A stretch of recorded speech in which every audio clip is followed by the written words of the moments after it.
Okay, I'm just gonna do a quick review on this intake that I've been installing here, and then talk about something else with the heating related. Um, the intake, this Banks is fantastic. The quality is superb. Um, it's completely enclosed.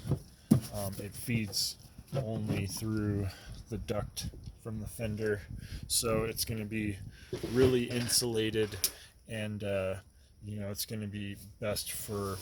It doesn't seem like having it be completely sealed like that would be best for flow, but having it be not any air that's coming from the engine bay, so the temperature is not elevated at all, is going to make for maximum power. So it'll be the best density. Um, and then the plastic is really excellent for heat insulation. So the old school intake tubes were metal, and it seems cooler. It's nice that it's stronger. Plastic can degrade over time, but for actual power making purposes, the plastic is actually better, at least for the intakes and parts that it's not strength, tensile strength related. So anyway, so as far as talking about the heat, I wanted to talk about something else here. Something I noticed on this truck. I'm just gonna take this off here and put this down.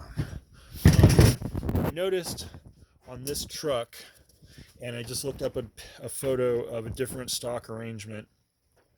Something that stuck out to me as odd, and right now, give a second if anything seems like it's out of place or you would do differently.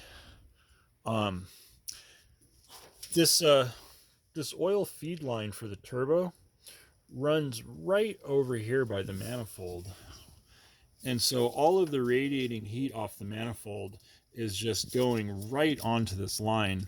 And so some people don't realize that the oil, not only is it for lubricating the turbo, it actually does cooling in the same way that it does in the engine. Besides lubrication, it absorbs heat and draws it away, and distributes it around so that the parts don't overheat. So when you have your oil feed line running right here near the exhaust like this is going to preheat your oil that's supposed to be cooling the turbo. So it's definitely going to be elevated by some number of degrees already, and that's going to literally equate into lost horsepower, because the turbo is running whatever many degrees hotter overall because the oil has been preheated before it goes in there. So these lines move pretty easily, and so all you got to do, that I already did this before. I had fixed it, and I'm just for the purposes of making this video, I had put it back. So you loosen these fittings, loosen these, and so you can basically move this over.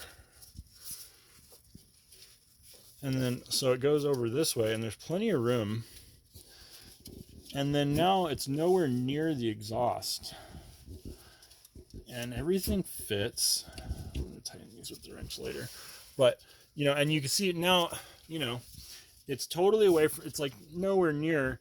So, that's something that you could do if you have this particular truck, is if you just switch that oil line over, that's definitely going to have your turbo running cooler. And there's plenty of room for it to just sit, right there. And there you go.